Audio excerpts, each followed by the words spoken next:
Right, pay attention children, this is what you need. You need some nice soil, finely riddled soil or compost. So you need a tub of that. You need a seed tray, roughly that sort of depth, or just a tub of some sort, even some sort of cooking dish, or you could make something out of a cardboard box and line it with maybe tin foil or cling film. You'll need plasticine. You'll need flattish stones. You'll notice these stones are quite flat on top. And the idea of this is that we're going to be putting them on top of each other to make the foundations in here. We're going to be putting them down with a bit of plasticine there. We're going to then put them on top to just below the surface of the edge of the tray. Okay, and then lastly but not least, we need seeds, and we're going to be using cress seeds because they grow quickly, and we're going to be scattering them on there when it's ready. So just to recap, we need soil, a seed tray, plasticine, flat topped pebbles and cress seeds. Okay, and I'm going to explain in just a few minutes how we use all these things together to make the model.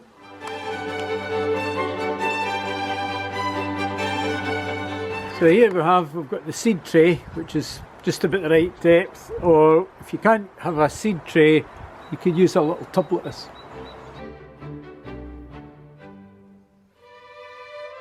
The next thing you need is to collect some soil.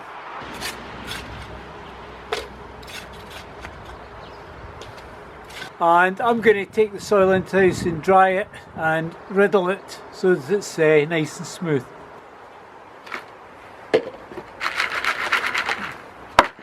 We should end up with some nice fine soil like this.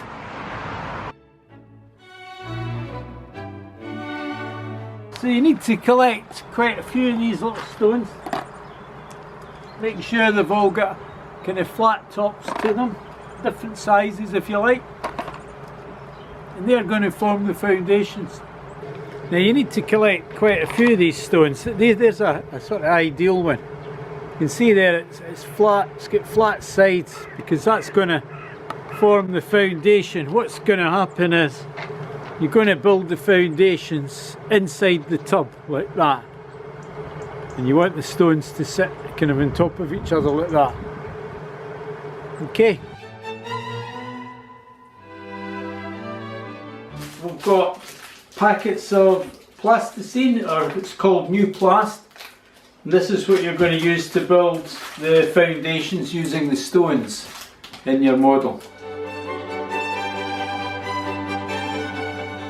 Step one involves taking some plasticine, and what I like to do with plasticine is get it heated up a bit in my hands, and then you roll it into a kind of sausage shape. So sometimes having a board like this, what I do is roll it into a sausage shape. We're going to use this plasticine as the kind of cement for the foundations. So we're going to have one about here. I'm just going to press that in there like that. Hopefully it will stay. It's a bit. Right, so we're doing that. We're laying the foundation cement with the plasticine. Just another bit now. It's quite hard. You need to heat it up a wee bit maybe. So it's quite pliable once it gets heated up. And you might squash it in your hands. Let's get a bit of heat into it. It's still quite cold because it was out in the shed before I brought it in. So I need to get this water out of the road. It's all wobbling about the place. So you roll the plasticine into a sausage, and we're going to use the sausage to act as the cement for the foundations. Do it about the same length as the other one. So we're going to have another bit of foundation here. This is going to represent a little house maybe with the walls and that. So just put that in there like that. Just press it down a bit. And then get another wee bit of plasticine. Ugh! Sometimes the little thin strips come off a bit better. It comes on your hands, you'll be able to wash it off your hands. So. Yeah. So we're using the plasticine like a kind of cement for the foundations. The foundation stones are the flat top stones that we've got there. And we're going to, so we've got 2 bits there, we break that in 2, and then we're going to do this, join them up kind of like that, make a little kind of H-y, it's like an H with a double arm in it. So that's going to be the foundations there, for the foundations. Right, and now we're going to step 2. We're on step 2 now, and step 2 involves getting the flat stones that we got earlier and pressing them down quite firmly into the plasticine, like that. This is us making the foundations now for the, we can get another one that will fit better. So, yeah, so that's the foundations that we're laying. We just do that all the way along. Hopefully they'll stick there. And we just build up a kind of pattern there. We're also going to do something else. We're going to get some more plasticine. Right, and we're going to roll that up, because what we do with the plasticine is we use this plasticine like a kind of cement. So we need to roll it really into thin sausages. I'm going to roll this a bit thinner this time, and then we're going to use little bits of it to join up all the stones. So we'll put more of the stones. Obviously we've got to do all of this with the stones to create the foundations. We need to press that in reasonably hard. There we go. It's quite a lot of work involved. It doesn't just happen straight away. You have to persevere for a wee while. And then we need another one kind of squarish one and about there. So what we've now got pretty much is the foundations for our little crop mark model, right? And what we're now going to do is we're going to get some of the plasticine, which we've been rolling out into a smaller sausage shoot. And what we're going to do is break small bits off, and we're going to put that in kind of between the stones like that, tacked like kind of cement, see there? Another little bit in between that one there. And then another little bit in there. So what we're doing is using the plasticine like you would cement to fill in the cracks, or just basically to hold the stones together a bit better. And that one goes in there. You can use quite a bit of plasticine, you know, don't skimp on it. And that is the bits, the cement that's going to join, just in the same way that if you're building a house with bricks, you would put in cement. That was want to come out for some reason. I just have to put it in there a bit more. I don't know how well you can see that. That's it, pretty much all joined up. That was not want to join. I'll need to put a bigger bit in the side there. That's it. So we've now got the first layer of the foundations down, and we want to raise it up a wee bit more. So I've looked out some thin flat stones here, and these thinner flat stones are going to go on top to make it slightly higher. Right, so we're going to have to use more plasticine.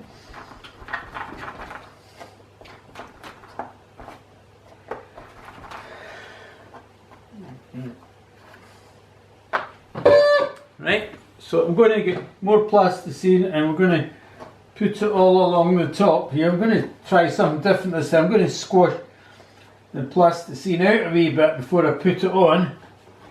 So it's like a row, and then we're going to lay it on top like that. And then we're going to start putting these flat stones along the top. These are still part of the foundations. And there as well. And there as well. And I need a smaller one if I've got it. I've got a smaller one. It's kind of smaller. So what we've done now is we've built another layer.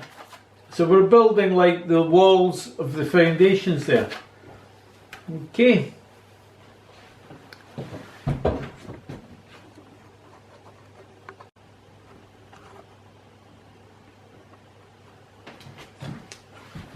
So we keep using the plasticine,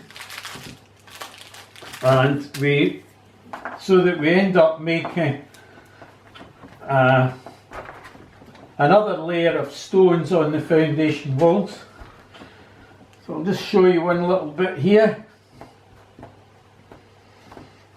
So we roll out the plasticine and then we put it across the top of the existing stones, and that helps to bind them together. And then we get another layer of stones for the foundations. We put them on top, and so on, right to the very end. Put the plasticine round there to hold it together, so we now have a bit of depth to that.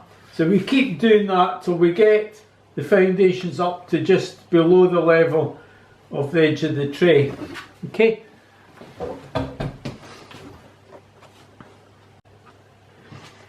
Now once you've built the level of the stones right up to just below the level of the edge of the dish, you can fill in all the gaps between the stones with plasticine tack, like a kind of cement, to hold it together. So there we have the foundations now, and you can see they're like little walls coming up to just below the level of you keep them below the level of the edge of the tray. So this is us ready for the next stage, stage 3 or step 3.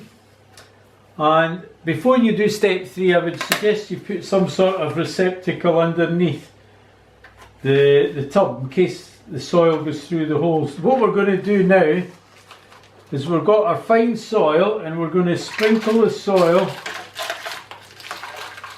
over the entire model. So we keep sprinkling the soil on. You will spill the soil a wee bit, so a bit of newspaper down would have been good too. So we're pretty much covering the foundations now, but we don't want to put too much soil over the foundations. We're just burying the foundations and no more. So when we get to about this level, we can think that's about enough. What we want to do is just cover it so that you just can't see the foundations and no more. Okay, put a bit extra down at the ends there. So we'll just cover any bits where you can still see the foundations. You need to cover them a wee bit, but that should be enough at that bit good in there, right. So just get rid of the surplus soil. So we have now buried the foundations. Step 4. So once you've covered the foundations with the soil, you get your seeds, and you can, what I'm doing is I'm sending you special seeds called cress seeds, which are quick growing, and you're going to scatter these seeds all over the soil. But if you needed more cress seeds, you can buy cress seeds out of the hardware shop locally. I'm using other seeds just to be more visible, to demonstrate what I'm going to do. So what you do is you get your seeds and you put them in a dish like this, and then you get them and you go like this. You scatter them all over, as many as you like, all over. Make sure you cover all the soil and don't leave any gaps or anything. Okay. And your seeds are smaller, but it'll do the same job, right? Right, so there you go. See, once you've covered it all over like that, right? Then we come to step 5, which is you get water. Now, what you can either pour some water on directly, but you're better with either a little watering can, or if mum's got an old spray gun, make sure you wash it out. Just fill it with water, and then it creates a fine mist. And all you're doing is you're just wetting the top of the soil. Now that should be enough. You don't want to over wet the seeds. And then the next thing you do is you put the seed tray with its little thing underneath, a bit of tin foil underneath, and you set it in a warm sunny place, preferably on a window ledge. The final step is to put the seed tray with the seeds in a warm sunny place beside the window, and make sure that you check it every day. Make sure the top of the soil is moist so that you can grow the seeds, and eventually within a day or two the seeds will start to grow, and that's when you should see your crop marks appear. Where the soil is deep and the seeds can get right down, the cress will grow really high. Where the soil is very thin and shallow over the foundations, the crops will either not grow or they won't grow as well. So you'll end up having the very distinct marks. The outline of the ruined building that's underneath the soil will appear depending on how the cress has grown. So we'll have a look at that as time goes on, and I'll do a follow-up video for that.